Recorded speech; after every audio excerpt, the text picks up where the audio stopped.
Kalau di dalam ayat sebelumnya Allah berfirman Alhamdulillahirabbil alamin, memberikan isyarat kepada kita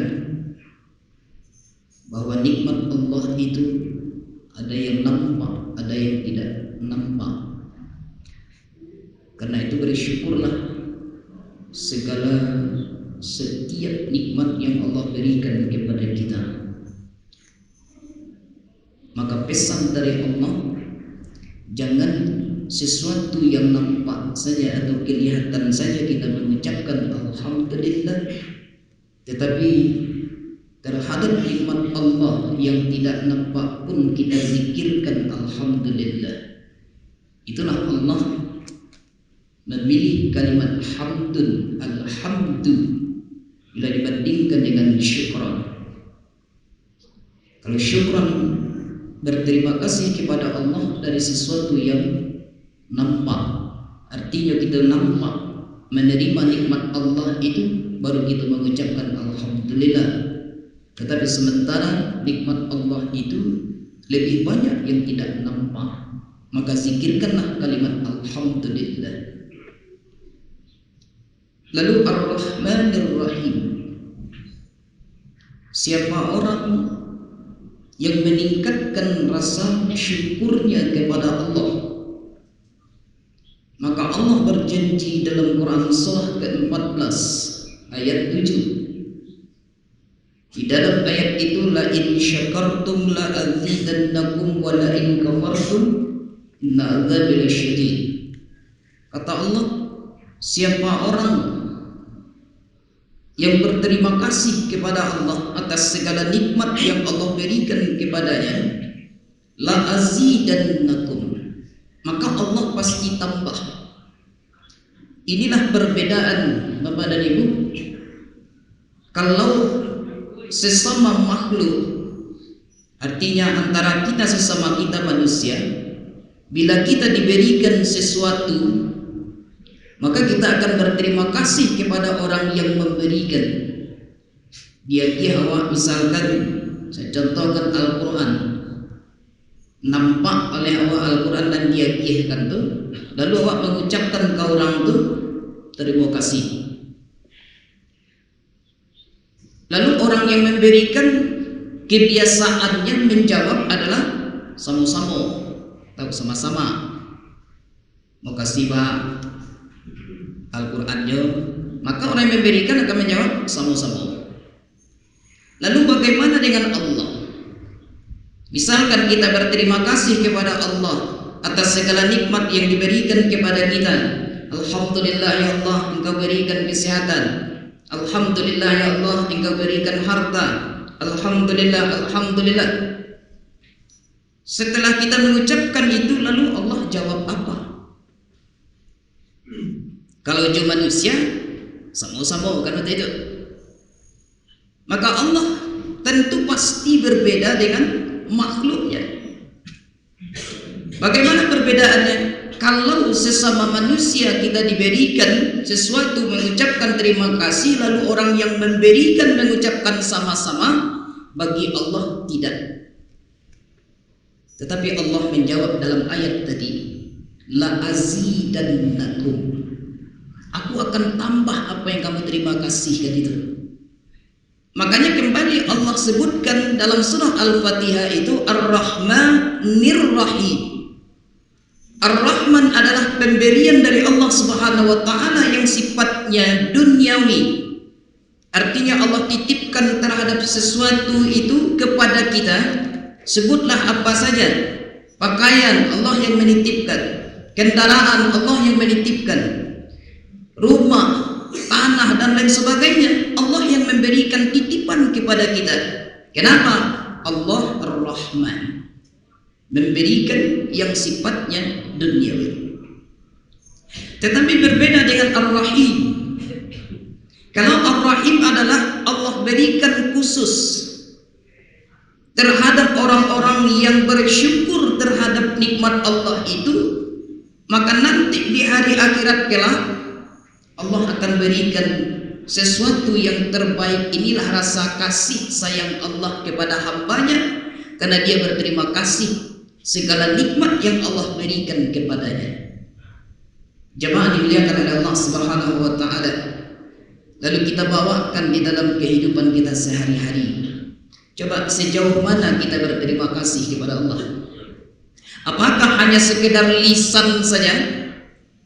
Menerima sesuatu alhamdulillah, mendapat sesuatu alhamdulillah, ataukah berbeda?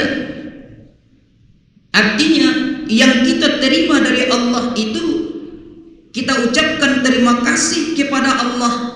Ada tak sesuatu yang kita inginkan dari Allah, la azidannakum, akan ditambah lagi oleh Allah Subhanahu wa taala.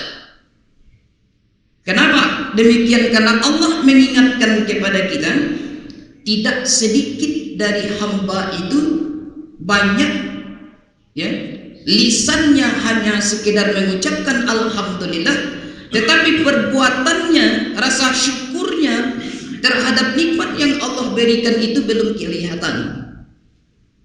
Jemaah dimuliakan oleh Allah Subhanahu wa taala. Karena itu, kalau lisan kita sudah mengucapkan alhamdulillah, lalu Allah tambah nikmatnya lagi, maka nikmat yang Allah tambah itu coba tingkatkan lagi rasa syukurnya. Buktikan kepada Allah bahwa nikmat yang Allah berikan ini adalah dibuktikan bahwa kita bagian dari hamba yang pandai bersyukur kepada Allah. Apa yang kita syukuri? Jemaah dimuliakan oleh Allah Subhanahu wa taala, semuanya. Terutama saya sering mengambil contoh, terutama apa yang ada dalam diri kita. Terutama apa yang ada dalam diri kita. Apa yang ada dalam diri kita? Mata kita punya. Sudahkah mata kita syukuri? Tangan kita punya, telinga kita punya, mulut kita punya. Sudahkah yang dalam diri kita itu kita syukuri? Misalkan kalau ditanya Bapak dan Ibu, mata apa fungsinya? Barangkali kita menjawab melihat. Tetapi di pandangan Allah bukan hanya sekedar melihat. Kenapa demikian? Kalau melihat, hewan pun juga melihat. Dia punya mata juga. Bahkan lebih hebat penglihatan hewan bila dibandingkan dengan penglihatan manusia. Kalau tidak percaya Bapak Ibu, coba kita naik pesawat. Ketika di atas pesawat itu melihat ke bawah, nampak tak anak Allah? Nampak tak keluarga Allah? Tidak nampak. Perhatikan burung elang. Ketika dia di atas, terbang di atas, lalu nampak anak ayam, sekecil apapun anak ayam itu di bawah, nampak oleh dia. Berarti mata elang jauh lebih hebat untuk melihat bila dibandingkan dengan mata manusia. Karena itu Allah pun memberikan isyarat dalam Quran. Quran surah ke-24 ayat 30. Kata Allah di dalam ayat itu, katakan kepada laki-laki mukmin, jaga pandangannya. Terhadap perempuan, katakan laki-laki terhadap perempuan yang beriman, mukminat, jaga pandangan mereka. Artinya, sudahkah mata kita ini dipergunakan melihat sesuatu yang baik-baik? Bukti syukurnya bagaimana? Kalau kita sudah bersyukur terhadap nikmat yang Allah berikan terhadap mata kita itu, maka melihat sesuatu yang tidak baik, orang beriman akan palingkan pandangannya. Buka handphone, nampak sesuatu yang tidak baik, dia akan palingkan. Nampak tulisan yang tidak bagus, tidak elok, bahkan aib orang beriman akan palingkan. Berarti dia mensyukuri nikmat mata. Itu yang la azidannakum, bahkan Allah tambah. Kenapa? Ada bimbingan dari Allah Subhanahu wa taala, Bapak Ibu. Kalau mata kita masih suka melihat sesuatu yang tidak baik, berarti belum ada bimbingan dalam diri kita dari Allah Subhanahu wa taala. Artinya melihat sesuatu yang tidak baik cenderung diteruskan, bahkan sampai ada dalam ingatan sesuatu yang tidak baik, berarti belum ada bimbingan. Jangan-jangan kita baru hanya sekedar melihat, belum dibimbing oleh Allah la azidannakum terhadap nikmat mata itu, baru hanya sekedar melihat. Kalau seseorang yang sudah bersyukur itu dia punya mata, dia melihat, maka bimbingan Allah la azidannakum, Allah tambah. Bagaimana Allah tambah? Nikmat mata itu dilihat yang baik-baik. Ada mulut. Jemaah dimuliakan oleh Allah Subhanahu wa taala. Sudahkah mulut kita ini dipergunakan berbicara yang baik-baik? Apa berbicara yang baik-baik? Baca Al-Qur'an. Ya, membicarakan hal-hal yang terkait nasihat-nasihat. Karena hari ini Bapak Ibu, mulut ini yang paling susah dikontrol. Maka tidak sedikit kalau hanya sekedar bicara, Bapak Ibu, hewan pun juga bisa bicara kalau diajar. Dia tuh kurang baik. Diajar bicara bisa dia. Karena itu Allah memberikan isyarat terhadap kita, mulut itu dipergunakan berbicaralah yang baik-baik. Kalau tidak ada yang akan bicarakan baik-baik, falyakul khairan aw liyasmut. Kalau engkau tidak mampu berbicara yang baik-baik, arti yang baik-baik ini baik menurut pandangan Allah, aw liyasmut, lebih baik diam. Karena diam itu engkau tidak akan mengurangi rasa iman kamu dalam diri kamu. Sebab kalau membicarakan sesuatu akan mengurangi iman, apalagi terkait dengan aib orang lain, apalagi terkait dengan fitnah. Fitnah sana, fitnah sini, membicarakan sesuatu yang tidak dilakukan oleh orang lain, padahal katanya dia beriman.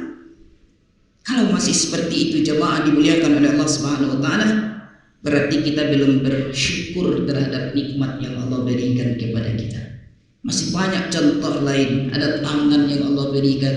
Sudahkah tangan itu dipergunakan sebaik-baiknya, menandatangani yang hal-hal yang baik? Ada nampak sesuatu yang tidak baik ditolak dengan tangan kita. Itu bagian dari la azidannakum. Maka Allah katakan Ar-Rahman. Allah telah banyak memberikan nikmat terhadap kita. Fasilitas sudah Allah berikan.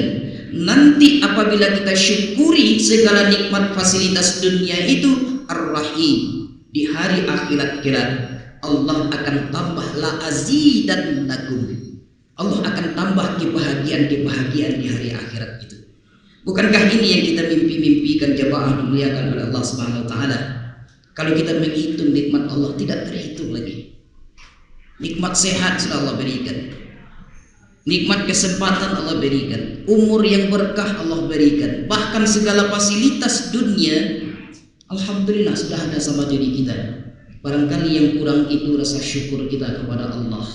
Kalaupun belum sempat Allah berikan berbentuk harta untuk kita, misalkan ada kesusahan, misalkan kekurangan harta, yakinlah barangkali karena rasa syukur kita yang kurang, seakan-akan Allah memberikan teguran terhadap kita, yang ini saja belum kamu syukuri, bagaimana Allah akan mau menambah nikmat berikutnya.